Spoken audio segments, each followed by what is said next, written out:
രജനികാന്തും മോഹൻലാലും വിനായകനും ശിവരാജ് കുമാറുമെല്ലാം കേന്ദ്ര കഥാപാത്രങ്ങളെ അവതരിപ്പിച്ച് വമ്പൻ ഹിറ്റായി മാറിയ ജയിലർ എന്ന സിനിമ കണ്ടതിനു ശേഷം എനിക്കതിൽ നിന്നും കണ്ടെത്താൻ സാധിച്ചിട്ടുള്ള കുറച്ച് ഹിഡൻ ഡീറ്റെയിൽസുകളും ചില കാര്യങ്ങളുടെ എക്സ്പ്ലനേഷൻസും എല്ലാമാണ് ഇന്നത്തെ ഈ വീഡിയോയിലൂടെ ഞാൻ നിങ്ങളുമായി ഷെയർ ചെയ്യാനായി പോകുന്നത്.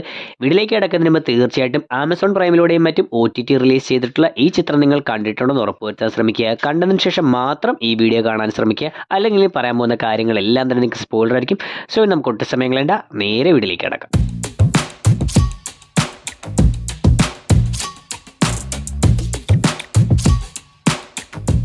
1. സിനിമയുടെ തുടക്കം മുത്തുവേൽ പാണ്ഡ്യന്റെ വീട് മുകളിൽ നിന്നൊരു ഷോട്ടിലൂടെ കാണിക്കുന്നുണ്ട്. അപ്പോൾ തന്നെ മുത്തുവേൽ പാണ്ഡ്യന്റെ ക്യാരക്ടറിനെ ഡീറ്റെയിൽ ചെയ്യാൻ മാക്സിമം ആ ഷോട്ടിലൂടെ തന്നെ ശ്രമിച്ചിട്ടുണ്ട്.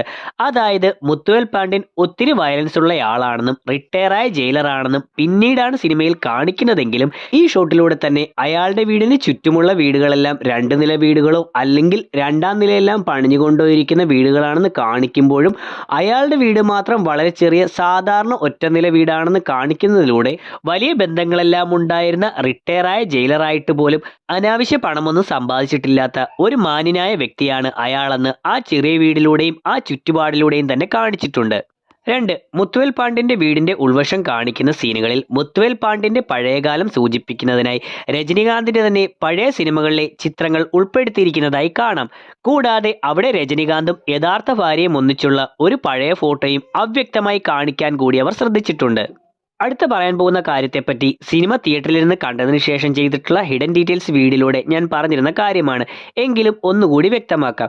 അതായത് സിനിമയിൽ 3 നടന്മാരാണ് പ്രധാനമായും പോസിറ്റീവ് കഥാപാത്രങ്ങളെ അവതരിപ്പിച്ചിരുന്നത്: രജനീകാന്ത്, ശിവരാജ് കുമാർ ആൻഡ് മോഹൻലാൽ. ഇവർ 3 പേരും തമ്മിൽ പല കണക്ഷൻസും സിനിമയിൽ കാണിച്ചിട്ടുണ്ട്. അതായത് രജനീകാന്തിന്റെ കഥാപാത്രത്തെ ടൈഗർ എന്നാണ് വിശേഷിപ്പിച്ചിരിക്കുന്നത്. ടൈഗർ മുത്തുവേൽ പാണ്ഡ്യൻ എന്നാണ് അയാൾ അറിയപ്പെടുന്നത് തന്നെ. ഇതുപോലെ ശിവരാജ് കുമാറിന്റെ പേര് നരസിംഹൻ എന്നാണ്. അതിൽ സിംഹം എന്ന മൃഗത്തെയും സൂചിപ്പിച്ചിട്ടുണ്ട്. മോഹൻലാലിന്റെ കഥാപാത്രത്തിന്റെ പേരിനൊന്നും ഇങ്ങനെ മൃഗങ്ങളുമായി സാമ്യമൊന്നുമില്ലെങ്കിലും മോഹൻലാലിന്റെ മാത്യു എന്ന കഥാപാത്രത്തിന്റെ ഇൻട്രോ ഷോട്ടിൽ അയാൾ ഇട്ടിരിക്കുന്ന ഡ്രസ്സ് പുള്ളിപ്പുലിയുടെ നിറത്തിലുള്ളതാണെന്ന് കാണാം. കൂടാതെ ഇത്തരത്തിൽ ഒരു പുലിയുടെ സാന്നിധ്യം ശിവരാജ് കുമാറിന്റെ ഇൻട്രോ സീനിൽ പുലികളിയിലൂടെ അവിടെയും കാണിച്ചിട്ടുണ്ട്. ഈ 3 പേരും തുല്യരാണ്, 3 പേരും മൃഗങ്ങളെ കൂട്ടാണ്, അല്ലെങ്കിൽ 3 പേരും പുലികളാണ് എന്ന് തന്നെയാണ് ടൈഗർ മുത്തുവേൽ പാണ്ഡ്യൻ എന്ന പേരിലൂടെയും പുലികളിയിലൂടെയും മാത്യുവിന്റെ വേഷത്തിലൂടെയും എല്ലാം കാണിച്ചിരിക്കുന്നത്. കൂടാതെ സിനിമയിൽ വിഗ്രഹമോഷണവും മറ്റും വന്നിരിക്കുന്നത് കൊണ്ട് തന്നെ ദൈവങ്ങളുമായി കുറെ കണക്ഷൻസും ഉള്ളതായി കാണാം. രജനീകാന്തിന്റെ മുത്തുവേൽ പാണ്ഡ്യനിലെ മുത്തുവേൽ എന്ന് സൂചിപ്പിക്കുന്നത് മുരുകനെയാണ്. ഈ മുരുകന്റെ പ്രധാന ശത്രുക്കളിൽ ഒരാളായിരുന്നു സൂരപത്മൻ. ഈ സൂരപത്മനെ മുരുകൻ വധിക്കുകയും സൂരപത്മൻ ഒരു മയിലായി രൂപം പ്രാപിച്ച് മുരുകന്റെ വാഹനമായി മാറിയെന്നും തമിഴർക്കിടയിൽ ഒരു ഐതിഹ്യമുണ്ട്. ഇതുപോലെ തന്നെ മുത്തുവേൽ പാണ്ഡ്യന് കുറച്ചെല്ലാം വിരോധമുള്ള കഥാപാത്രത്തെയാണ് യോഗി ബാബു അവതരിപ്പിച്ചത്. ആ കഥാപാത്രത്തെ കൊല്ലാനുള്ള ദേഷ്യം ഉണ്ടായിരുന്നുവെന്ന് ഒരു സീനിൽ മുത്തുവേൽ പാണ്ഡ്യൻ യോഗി ബാബുവിനോട് പറയുന്നുമുണ്ട്. മുരുകൻ സൂരപത്മനെ കൊന്ന് വാഹനമാക്കിയതുപോലെയാണ് മുത്തുവേൽ പാണ്ഡ്യൻ യോഗി ബാബുവിന്റെ കഥാപാത്രത്തിന്റെ അഹങ്കാരം മാറ്റി തന്റെ വാഹനമാക്കി എല്ലായിടവും യാത്ര ചെയ്യാനായി യൂസ് ചെയ്യുന്നത്. ഇതുപോലെ തന്നെ വിനായകൻ അവതരിപ്പിച്ച വർമ്മൻ എന്ന കഥാപാത്രത്തിനും കുറെ ദൈവങ്ങളുമായി കണക്ഷൻസ് ഉള്ളതായി കാണാം. വർമ്മൻ എന്നത് തന്നെ മഹാവിഷ്ണുവിന്റെ മറ്റൊരു പേരാണ്. മഹാവിഷ്ണു എന്നത് ഹിന്ദുക്കളുടെ വിശ്വാസത്തിൽ ടോപ്പിൽ വരുന്ന ഒരു ദൈവവുമാണ്.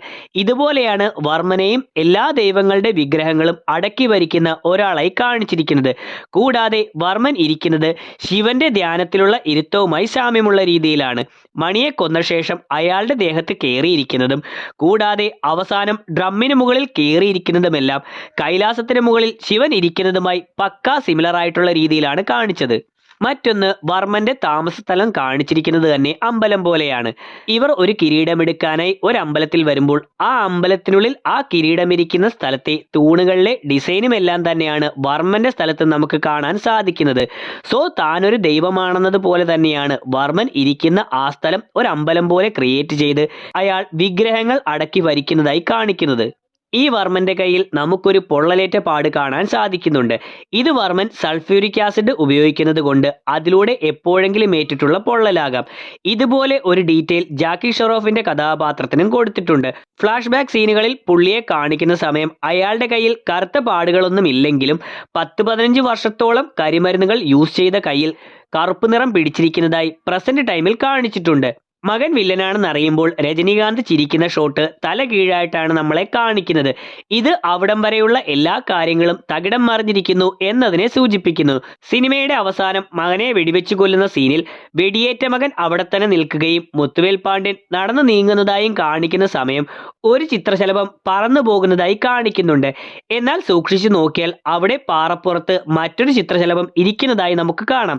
സോ ഇത് മകനെ അവിടെ ഉപേക്ഷിച്ച് മുത്തുവേൽ പാണ്ഡ്യൻ നടന്നു നീങ്ങുന്നത് പോലെ പാറപ്പുറത്തുള്ള ആ ചിത്രശലഭത്തെ ഉപേക്ഷിച്ച് മറ്റേത് പറന്ന് അകലുകയാണ് എന്നാണ് കാണിച്ചിരിക്കുന്നത്.